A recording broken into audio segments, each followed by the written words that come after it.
Alrighty, my name is Ashton. This is for EXS-318. I'm here with my partner Ben, and today we're going to be going over. He's had some complaints about mid-back pain, and then also has talked about how he has some rounding of the shoulders during static and dynamic postures. So we're going to go ahead and assess that, doing the walking gait cycle on the treadmill. Alrighty, so we're about to go head over to the treadmill to do the gait treadmill walking assessment. And then for this one, we're just going to be testing his dynamic posture during ambulation. So we're going to help him on the treadmill at a comfortable pace, 0 degrees, so no incline. And then we're going to get an anterior, posterior, and a lateral view of him walking on it. From the anterior view, we're going to observe the feet and knees and make sure the feet are remaining straight in line with the knees while he's walking. And then from the lateral view, we're going to be looking at the back, specifically the lower back, and also the shoulders to see if we can see that forward rounding that he was telling us about. And then finally, we're going to make sure from the posterior view that it's the same thing with the knees being in line with the feet, and then that everything's aligned while he's walking at that comfortable pace. And then from there, we're going to move into what we can do about it and then what is causing the problem. Alright, so this is Ben on the treadmill doing the gait assessment. He's at a comfortable pace at 0 degrees. This is going to be our posterior view. We'll move over here. Get a view from the lateral side. As you can see there, you can already see the rounding of the shoulders forward. And then finally, we're going to get an anterior view.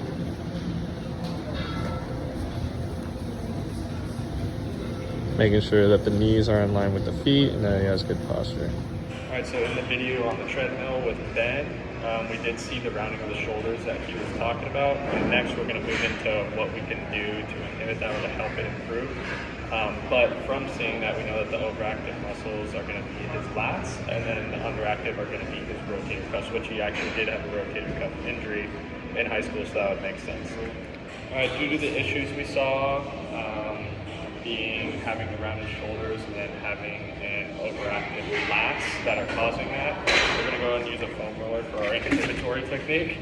And so what we're going to do is we're going to lay it down perpendicular to our body, and then we're going to lay on it, putting pressure on our thoracic spine on the roller, and then we're going to go up and down on it to cause that self-myofascial release on the upper part of his back to help loosen it up, to help allow him to be more loose and not have that shoulder rounding. So I'm going to go ahead and show him how to do it once, and he's going to go ahead and do it.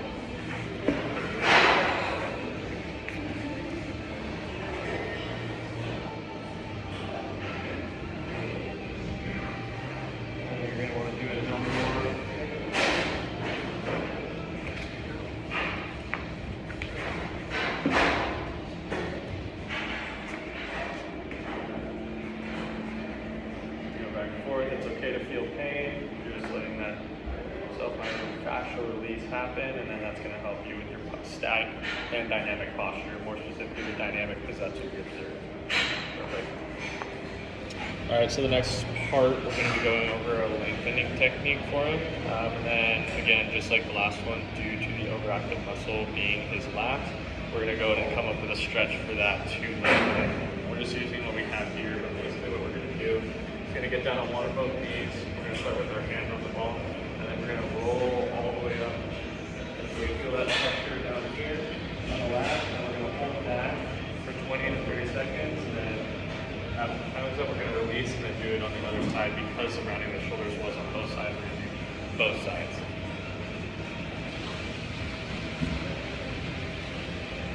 Up until you do that stretch, then hold it, 20 to 30 seconds.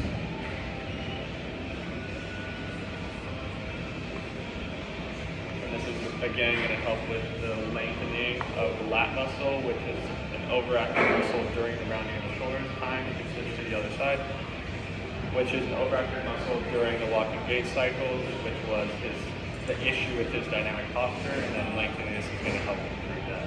So just like the right side, we're going to hold it for 20-30 seconds on the left side, and that's going to be our lengthening technique.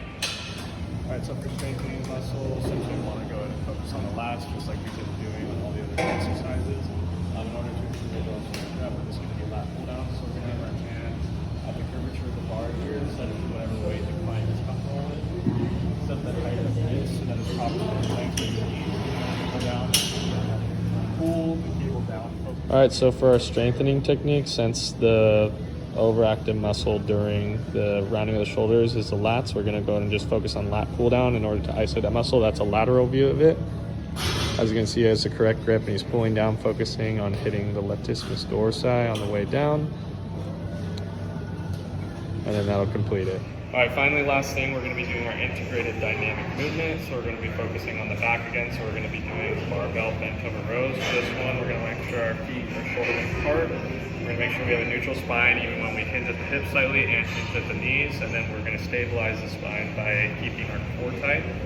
So again, slight bend in the knees, slight bend in the hips, and then we're going to focus on starting with scapular retraction and then pulling all the way through up to the bottom of your ribs and then lowering back down. And we're going to do about 10 to 15 reps of this. We don't have any weight on it. Once the client gets more comfortable with the movement, then we can focus on improving and adding more weight on this. We're going to do that. Slight bend in the knees, slight bend in the hips, flex the core, keep a neutral spine, perfect scapular retraction at the beginning, and pull all the way through up to the chest. Go ahead and complete 10 reps, and this will be our integrated section and our final section of this assignment.